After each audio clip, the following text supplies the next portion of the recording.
This was a state banquet at Windsor Castle, held in honor of the President of Nigeria, an evening that seemed to follow all the familiar royal traditions. At first glance, everything felt very expected. Familiar tiaras, well-known silhouettes, choices we've seen before. But the more closely you look, the more quietly unusual it becomes. Small decisions, repeated choices, subtle shifts, and together, they begin to tell a much more interesting story than any single jewel ever could. Before we begin, please support my channel by clicking on the like and subscribe buttons. Thank you. Spring has finally arrived in Windsor, and with it, the first major state visit of the year. These daytime ceremonies are always fascinating to watch, not just for the grand carriage processions, but for the very deliberate choices the royal women make. They are balancing diplomacy and history with their own personal style, and you can see that thought process in every detail. The day began in the town of Windsor, where King Charles III and Queen Camilla officially received President Bola Ahmed Tinubu and First Lady Oluremi Tinubu. It was a beautiful, bright morning, and Queen Camilla looked quite lovely embracing the season in a pale pink coat dress. You might recognize the ensemble. She has turned to it for several high-profile events recently, including her arrival in Paris for the state visit in 2023 and the 80th anniversary of D-Day last year. What really caught my eye against that soft pink fabric were the diamonds pinned to her collar. These are the Greville Ivy Leaf clips, made by Cartier, and their history is truly remarkable. They were part of that massive, legendary jewelry legacy left to Queen Elizabeth the Queen Mother by the society hostess Margaret Greville in 1942. The Queen Mother eventually gave these delicate diamond leaves to her daughter, the future Queen Elizabeth II, as a 21st birthday present in 1947. For the next 75 years, the late Queen wore these brooches consistently, right up until the final months of her life. They became part of her visual signature. Queen Camilla has been wearing them for over 2 years now, having first debuted them in early 2024 at the memorial service for King Constantine of Greece. She clearly favors them, though I notice she wears them with a bit more of a relaxed touch than her predecessor, placing them slightly apart to suit the line of her lapels. Before that official welcome in Windsor, the Prince and Princess of Wales greeted the presidential couple at their hotel. Catherine opted for a tailored grey coat dress with white trim by Tolu Coker. Choosing a British-Nigerian designer was such a thoughtful, sophisticated diplomatic gesture. The silhouette of the coat sparked quite a bit of chatter. Some felt the grey tone, and the very structured cut felt a bit austere for a spring morning, even drawing comparisons to an exceptionally chic flight attendant uniform. However, the design is far from simple. It features an intricate corset detail at the back, which adds a modern, slightly edgy element to an otherwise very traditional front. It was also interesting to note that she chose not to wear the Prince of Wales feathers brooch, which has been her standard for these daytime welcomes in the past. Instead, the visual focus was entirely on her earrings, the Collingwood pearl drop earrings. These were a wedding gift to Diana, Princess of Wales, from the Collingwood jewelry firm in 1981. There is a bit of a story there, as the firm originally wanted to present Diana with a much more elaborate diamond suite, but palace officials advised them that such a gift would be considered too extravagant for the occasion.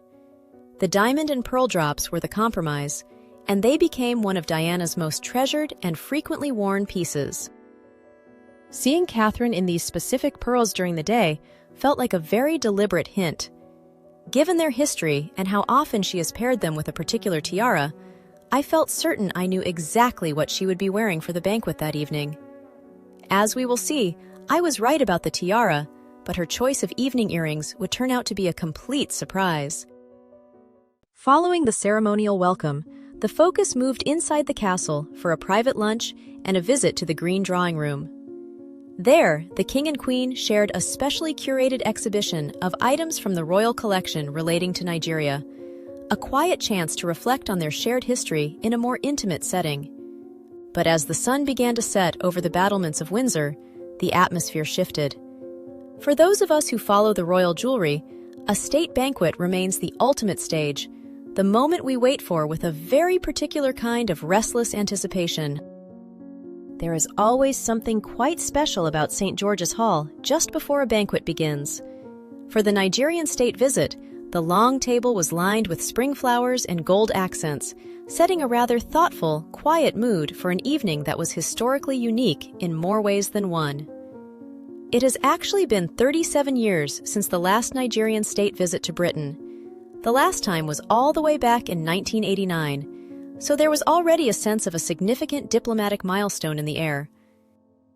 But what made this evening truly unprecedented in modern times was the timing.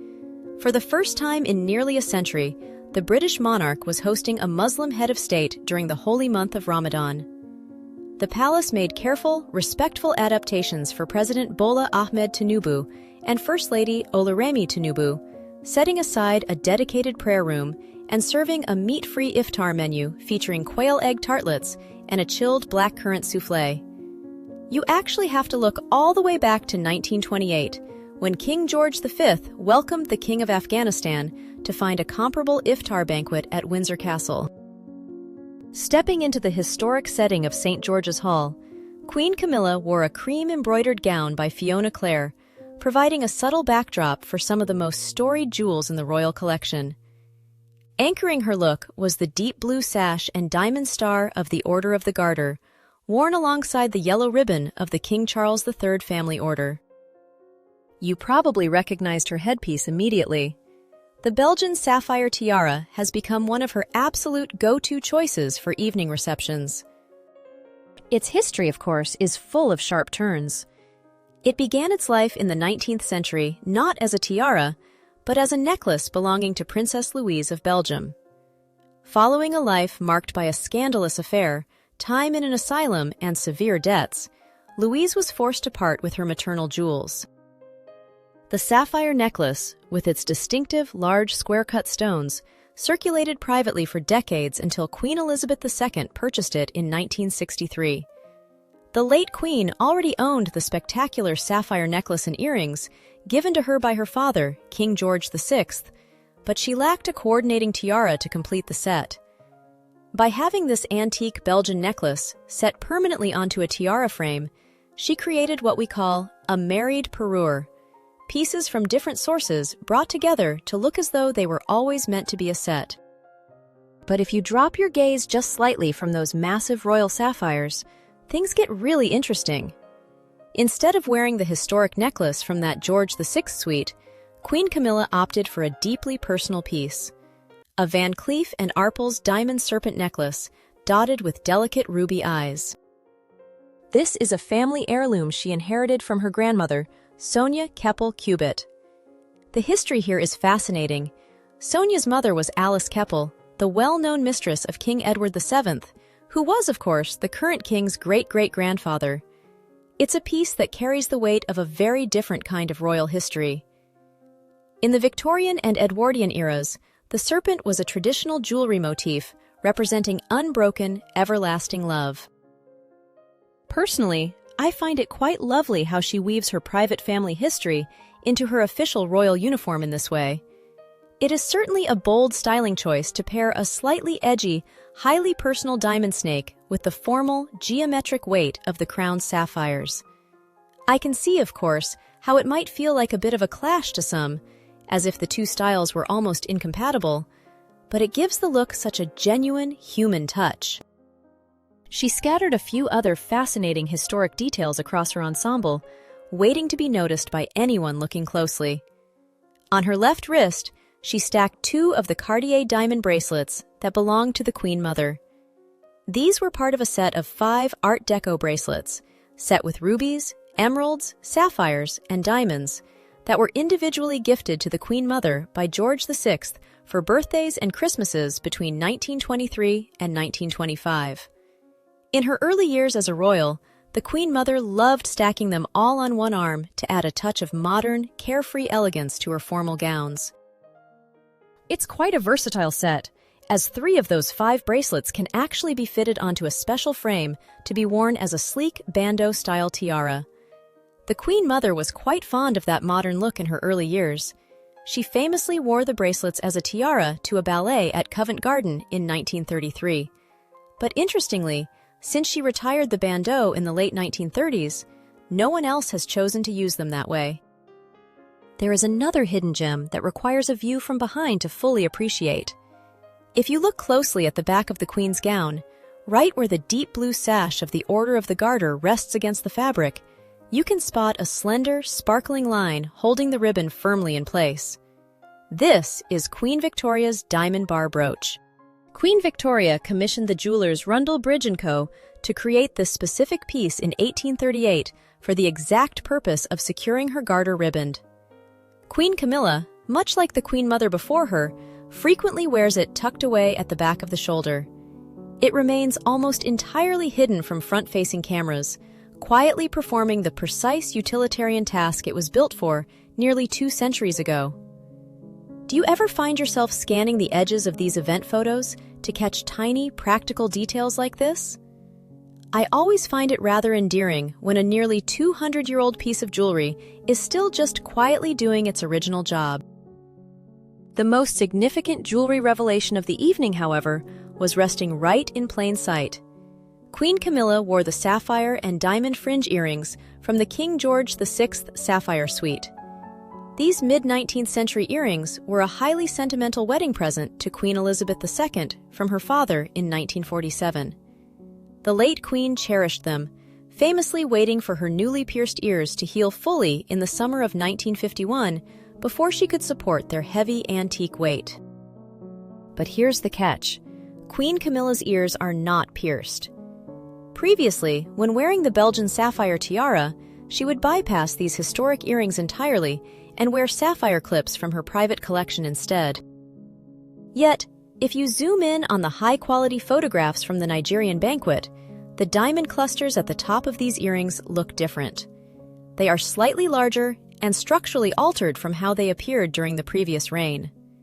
The historic earrings have clearly been physically converted into clips for her. This is such a pragmatic, fascinating update. Rather than leaving a cherished piece of the crown's heritage sitting unworn in a vault, she is actively adapting the collection to work for her own physical needs. Sapphires, as it turned out, were not limited to the Queen that evening. Catherine, Princess of Wales, also made a rather unexpected jewelry decision that shifted the visual dynamic of her entire look. She arrived in the hall wearing a deeply saturated green pleated silk gown by the designer Andrew G.N. The choice of color felt highly intentional. Nigeria's national flag is green and white, and with Queen Camilla in cream and Catherine in green, the two most senior royal women formed a complete, respectful sartorial nod to their guests. The dress featured a high neckline and long sleeves, a modest silhouette that was likely chosen in deference to the Islamic traditions of the iftar banquet. To anchor the look, Catherine reached for a familiar favorite, Queen Mary's Lover's Knot tiara. Commissioned by Queen Mary from Gerard in 1913, this diadem is a direct copy of an older Cambridge family piece. It is fascinating to realize how much this tiara has become synonymous with Catherine in recent years. She wears it with such confidence that it's easy to forget we aren't looking at a contemporary design, but at a 100-year-old masterpiece commissioned by Queen Mary herself. It is wonderful to see how these historic pieces don't just sit in a museum. They remain perfectly relevant in a modern royal wardrobe. For this banquet, Catherine chose to wear her hair down in loose waves. It's a styling choice she's leaned into more frequently lately, and it adds a distinctly romantic softness against the intricate, rather heavy Victoriana of the diamond arches and pearl drops. I know many royal watchers miss the complex, formal updos she favored in earlier years, as a swept-up style tends to showcase the architecture of the jewelry with much more clarity. However, when paired with such a high neckline, the flowing hair creates a more relaxed, modern silhouette. However, for me, the real surprise in Catherine's outfit was her earrings.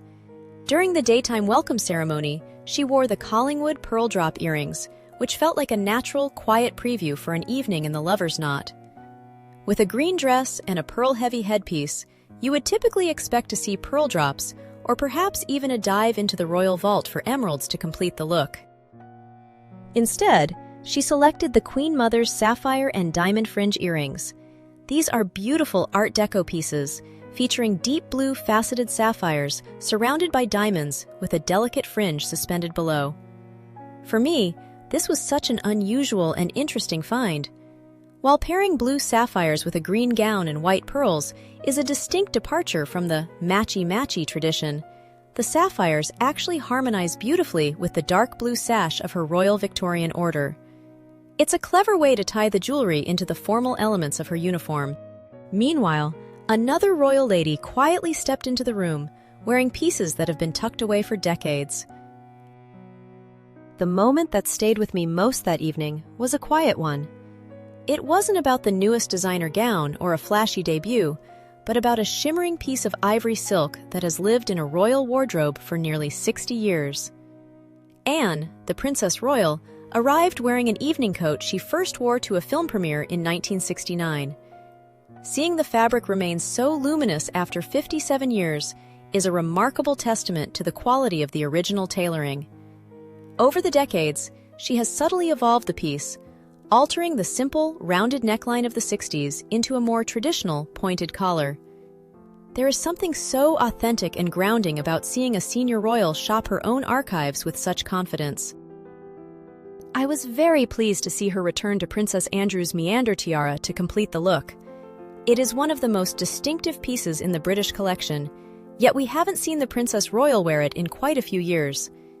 In recent appearances, she has tended to favor her aquamarine pine flower or the diamond festoon, so this choice stood out as a deliberate return to something less frequently seen.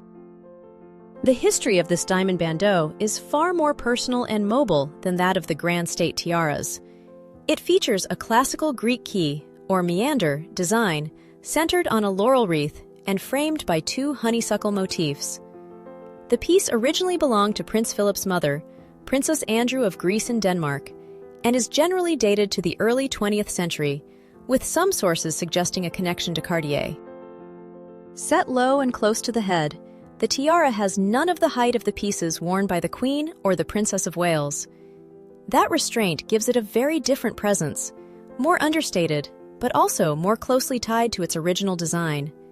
It has passed through periods of exile with the Greek royal family and is known to have spent time in a London bank vault during more difficult years for its owner. It is a piece shaped not only by design, but by the circumstances through which it has traveled. The real jewel of the night, however, was resting just below that altered coat collar. In the royal collection, there are actually two very similar pearl and diamond chokers that are notoriously difficult to distinguish from one another, one belonging to the late Princess Marie-Louise and the other to Queen Mary. However, this piece is identified as Queen Mary's City of London choker. It was a wedding gift to Mary in 1893 from the Lord Mayor and the City of London, designed as a pair of latticework bracelets that could be joined together to form a choker. Queen Elizabeth II had very little use for chokers and was never seen wearing this item as a necklace. Instead, she was occasionally photographed wearing a single bracelet of an identical design. The Princess Royal clearly has a fondness for this specific Victorian style, even if she is extremely selective about when she wears it. This was only her third public appearance in the choker over several decades, with the last outing being all the way back in 2005.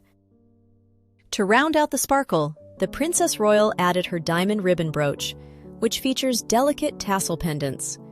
This was a wedding gift from her brother, King Charles, in 1973, and it coordinated beautifully with the geometric lines of her headpiece.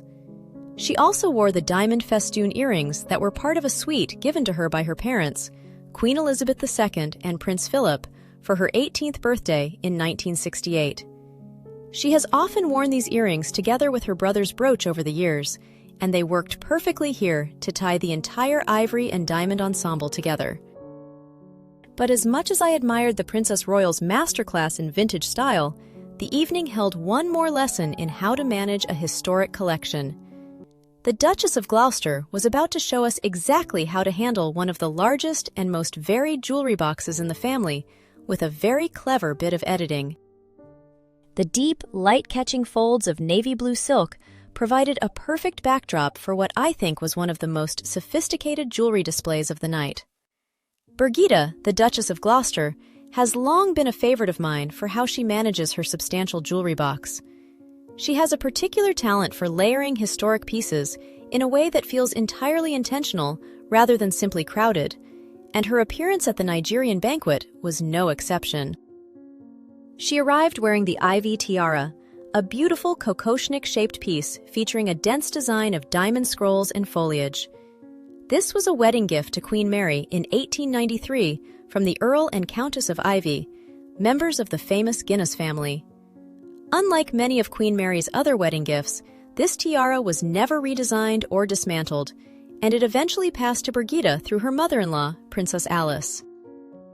The Duchess of Gloucester has a notably wide selection of tiaras at her disposal, particularly for someone who is not a queen, which allows pieces like the ivy to rest in the vault for long periods. We haven't seen this specific tiara since 2018, so seeing it return to the light after 8 years was a lovely surprise. It is a solid, balanced design, and I noticed how perfectly it sat against her hair, providing a clear diamond framework for the other treasures she chose to wear. Pinned to the neckline of her gown were the Art Deco diamond clips that originally belonged to a convertible bandeau tiara. That bandeau was a wedding gift from Prince Henry, Duke of Gloucester, to his bride, Lady Alice Montague Douglas Scott, in 1935. While the tiara itself can be worn in an all-diamond version or with an emerald centerpiece, Birgitta often utilizes the diamond clips as separate brooches. She has worn them in various ways over the years, and for this banquet, she found a particularly elegant placement for them, right at her neckline. The most interesting choice, however, was her necklace. She was wearing Queen Mary's fringe necklace, a piece that has been a bit of a mystery for many years. It remained largely in the shadows until the Duchess returned it to the public eye during a banquet for the French president last year. If you remember that appearance, the necklace was worn as a turquoise and pearl fringe, with prominent turquoise pendants hanging from the ends of the diamond and pearl spikes. For this banquet, the Duchess edited the piece, removing the turquoise drops entirely. This transformed the jewel into a purely diamond and pearl fringe, allowing it to coordinate seamlessly with the white diamonds of the ivy tiara. It's this ability to modify a historic piece to suit a specific evening that feels like a masterclass in jewelry styling. She didn't stop there, though. She added even more layers of light by utilizing a diamond sautoir that was a wedding gift to her mother-in-law from the City of London in 1935. This long, versatile piece can be worn as a single necklace or broken down into 4 separate bracelets. Birgitta chose to wear it as one short necklace and 2 separate bracelets, one on each wrist. She even added a 3rd diamond bracelet to her right hand, which originally came as part of that same City of London gift. Her ability to combine large, complex jewels so they don't fight for attention is a talent I find truly enviable. As the royal party took their seats, the guest of honor, First Lady Oluremi Tinubu, provided a strong final note to the evening's fashion. She wore a gown in a rich, deep purple tone that served as an excellent canvas for her jewelry. While the fine details of her pieces were difficult to see from a distance, she wore an elaborate necklace and a large brooch, both featuring stones in a deep red hue that appeared to be garnets or perhaps rubies. She also wore matching earrings and bracelets, which together read as a coordinated set. She looked remarkably dignified, her style offering a bold, warm contrast to the cooler tones of the diamonds and sapphires worn by the British royal family. Earlier in the day, Mrs. Tinubu had worn a set of gold jewelry with green stones, and it was interesting to see her shift into these deeper, regal tones for the state banquet. Her presence was every bit as commanding as the women hosting her. Looking back at the entire Nigerian state visit, it feels as though we've witnessed a family that is actively reimagining its inheritance. From the conversion of historic earrings into clips for Queen Camilla, to the revival of a forgotten Victorian choker by the Princess Royal, and the clever editing of a fringe necklace by the Duchess of Gloucester, these collections are far from static. It was an evening where the jewelry spoke as clearly as the speeches, telling a story of continuity, adaptation, and deep respect for the past. I'm quite curious to see if this trend of modifying and reviving hidden treasures continues in the visits to come. If you enjoyed this look behind the scenes of the Windsor banquet as much as I did, please give this video a like and subscribe to the channel so you won't miss our next deep dive into the royal vaults. I'm so curious to hear your thoughts on the highlights of the night. Do you think the conversion of the George VI earrings into clips was a good move for the collection? And what did you think of the Princess of Wales's sapphire and pearl combination? Please let me know in the comments. I love reading your observations. Thank you so much for joining me and for spending this time together.